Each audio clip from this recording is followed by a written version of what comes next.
मित्रांनो, रामकृष्ण हरी. बघा, आखाती देशामध्ये सध्या जी काही युद्धजन्य परिस्थिती चालू आहे आणि हे युद्धामुळं कुठेतरी परिणाम हा जगाच्या तेल बाजारावरती होणार आहे, साठ्यावरती होणार आहे. आणि भारतामध्ये एक अशा अनेक बातम्या किंवा जे नेरेटिव्ह आहेत, हे नेरेटिव्ह पसरवायचे कामं आहेत. बघा, सध्या गॅस तुटवडा पडणार आहे किंवा पडलाय किंवा भविष्यामध्ये पडेल, पहिल्या सुरू ह्या अफवा ह्या माध्यमासमोर आल्या आणि त्या अफवा आल्यानंतर जे काही हे स्टॉक आहे, हे स्टॉक, हे गॅस स्टॉक करणं किंवा ह्याचा काळा बाजार करणं, ह्या सगळ्या गोष्टी ह्या अतिशय जाणीवपूर्वक आणि माहिती असताना या ठिकाणी सरकारला अडचणीत आणण्यासाठी किंवा कळत नकळत किंवा ठरवून ह्याचा साठा हा अवैध हा होत आहे. आता बघा, पुण्यामध्ये साठा सापडला, त्यावरती कार्यवाही पण झाली. नागपूरमध्ये पण तसे आदेश निघालेले आहेत आणि पूर्ण महाराष्ट्रामध्ये एक नवीन कायदा काढून कोणीही या सगळ्याचा साठा करू शकणार नाही. गॅस असेल किंवा LPG असेल किंवा कुठलेही व्यावसायिक गॅस किंवा घरगुती गॅस, ह्याचा कोणी तर साठा केला किंवा कोणी हे साठा करून, आता हे बघा, पहिले काय केले या लोकांनी, पहिलं लोकांमध्ये एक भीतीचं वातावरण तयार केलं. काँग्रेसच्या माध्यमातून भारतामध्ये सारखं media trial, social media, news channel हाताशी धरून एक गॅस तुटवडा पडणार आहे, तेल वाढणार आहे, अशा बातम्या लावल्यात. पण ह्या सगळ्यातून किती लाखो बॅरेलचं तेल, कच्चं तेल हे भारतामध्ये त्याच मार्गे आलेलं आहे आणि ते इराणनं त्याच्या हद्दीतून सोडलेलं सुद्धा आहे आणि ते मुंबईमध्ये रिसिव्ह पण झालं. एकूणच बाकी देशामध्ये जी युद्धाची झळा पोहोचत आहेत, ज्याप्रमाणे बाकी देशामध्ये जी आताची हालत आहे, त्यामुळे कितीतरी चांगली आपली परिस्थिती सध्या भारताची आहे. आपल्या बाजूचा बांगलादेश बघा, पाकिस्तान बघा किंवा हे मोठे मोठे देश बघा तुम्ही, या ठिकाणी देश सगळे मोडकळीस आले. त्या देशामध्ये एवढी महागाई वाढलेली आहे, तिथे लोक एवढे त्रस्त आहेत. त्यांच्या पुढे युद्ध थांबावं किंवा नुकसान आपलं होऊ नये, फक्त एवढीच त्यांची इच्छा असते. पण भारतामध्ये फक्त या उलट आहे. भारतामध्ये जगामध्ये युद्ध सुरू असताना भारतामध्ये होळी खेळली जाते, कारण ते एक लोकांमध्ये जो आत्मविश्वास, लोकांना माहिती आहे की आमच्यावरती काही होणार नाही किंवा आमच्यावरती कोणी बॉम्ब टाकू शकणार नाही किंवा आमच्यावरती कोणी हल्ला करू शकत नाही, हे आतून त्यांना एक आत्मविश्वास आहे ह्या सरकारच्या बाबतीमध्ये. ते काँग्रेसवाले का असणार, कोणी असो, सर्वांना माहिती आहे नरेंद्र मोदी आहेत, या इथं भारतामध्ये आपण सर्व सुरक्षित आहोत. त्यामुळे या ठिकाणी आता तर मोर्चे येतात. अहो, एवढे हास्यास्पद लोक सध्या आंदोलन करतात बघा. मोठे मोठे नेते ते गॅसचे सिलेंडर घेऊन रस्त्यावर उतरलेले आहेत. ह्या सगळ्या बातम्या बघून जेवढा अहोचा पाहो या ठिकाणी केला गेला, त्यामुळे झालं काय, त्यामुळं लोकांमध्ये एक भीती तयार झाली की बाबा आता गॅस हा भेटणारच नाही. जर गॅस नाही भेटला तर आपला स्वयंपाक किंवा आपलं घर चालवायचं कसं, हा सगळ्यात मोठा प्रश्न लोकांसमोर निर्माण करायचे काम याच फेक नेरेटिव्हने केलेले आहे. आणि यांचं नेरेटिव्ह सेट झालं, त्यानंतर एजन्सीज आहेत, काय मोठे मोठे लोक आहेत, काही मोठे डीलर आहेत, हे सगळे या गॅसचा स्टॉक करू लागले. गोडाऊनला किंवा कुठेही ज्या ठिकाणी यांना स्टॉक करता येईल त्या ठिकाणी स्टॉक करायला सुरुवात केली.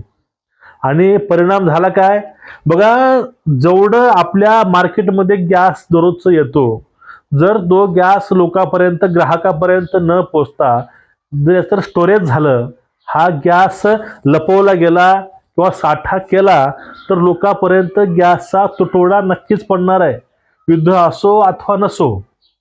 त्यामुळं अवैध हा जो साठा आहे, अवैध साठेवरती धाडी मारणं चालू आहे. आणि अजून काही गोष्टी समोर येतात. त्या गोष्टी अशा की या ठिकाणी सगळ्यात जो मोठा हात आहे, तो हात कुठेतरी काँग्रेसचा आहे ह्या सगळ्या गोष्टीमध्ये. कारण चंद्रपुरामधून काँग्रेसचे जिल्हा अध्यक्ष यांचा जो काही साठा होता अवैध, तो सापडला. त्यांनी साठा हा अवैध केला होता, त्यांना अटक झालेली आहे. एकूणच ह्या सगळ्या मागे कुठेतरी काँग्रेस आहे, हे आता हळूहळू उघड होते. त्यामुळे शासनानं स्पष्ट सांगितलंय, तुम्हाला कुठं अशा गोष्टी आढळून आल्या, कुठं गॅस अतिरिक्त किमतीवर विकला जातो का पहा. ज्या ठिकाणी गॅसची किंमत 912 930 रुपये आहे, पण तोच गॅस 1500 1600 चाललेला आहे. ह्या सगळ्या काळेवार अशा बातम्या आहेत. पण अशा बातम्या येऊन काही फायदा नाही. तुम्ही ते प्रूफ गोळा करा. तुम्हाला 900चा गॅस कोणी 1500ला ब्लॅकने विकतंय का? डीलर कोणता आहे, एजन्सी कोणती आहे, हे सगळ्या तुम्ही बातम्या व्यवस्थित करून प्रूफ गोळा करून जो काही आपला अन्न पुरवठा विभाग आहे प्रत्येक तालुक्याचा जिल्ह्याचा, तुम्ही तिथं ती कंप्लेंट करू शकता.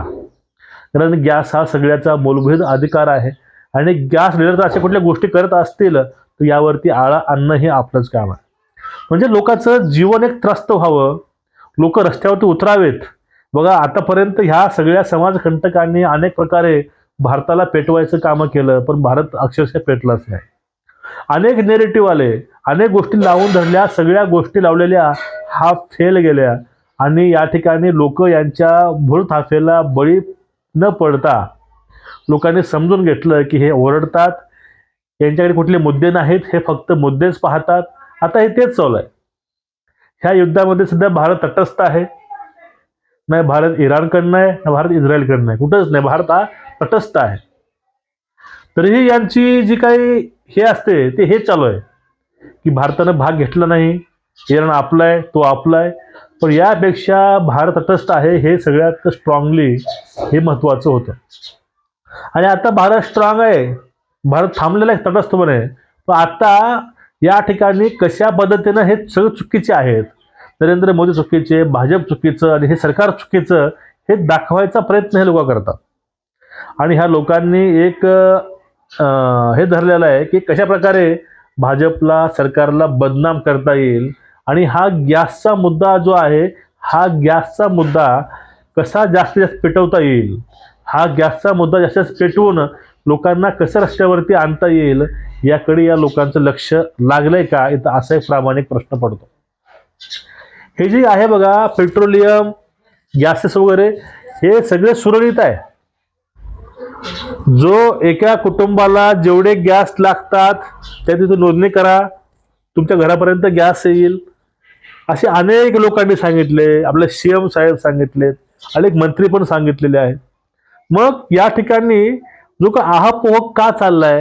अहो, ज्याच्या घरामध्ये एक एक सिंगल गॅस असताना सगळे स्पेअर गॅस असून सुद्धा लोक रस्त्यावरती आहेत. फक्त होला हो मिळवायचं आणि फक्त वातावरण टाईट करायचं.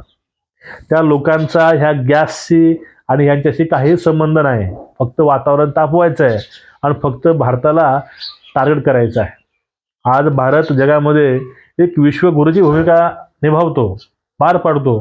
पण हे लोक नेहमी भारताला, भारत मातेला, भारतीय संविधानाला बदनाम करायची कामं हे करतात. आता हे गॅसच्या माध्यमातून करत आहेत. जेनझेड आलं होतं, जेनझी आली, सगळे येऊन गेले, सगळे फेल झाले.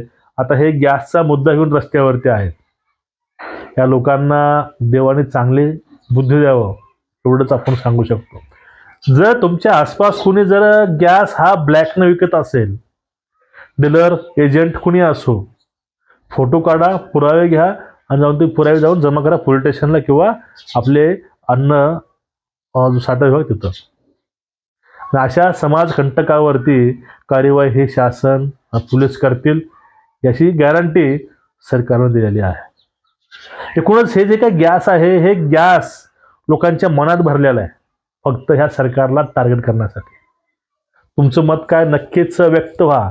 आणि तुमच्या गावाकडे, तुमच्या गावामध्ये, तालुक्या जिल्ह्यामध्ये गॅसची किंमत 912 928 930 असताना तुम्हाला गॅससाठी किती पैशाची मागणी होते, किंवा तुमच्याकडे हा गॅस कोणी ब्लॅकने विकत आहे का, नक्कीच खाली कमेंट करायला विसरू नका. ह्या गॅसनं लोकांच्या पोटातील गॅस मात्र बाहेर काढलंय एवढंच नक्की आहे. व्हिडिओ शेअर करा. नमस्कार.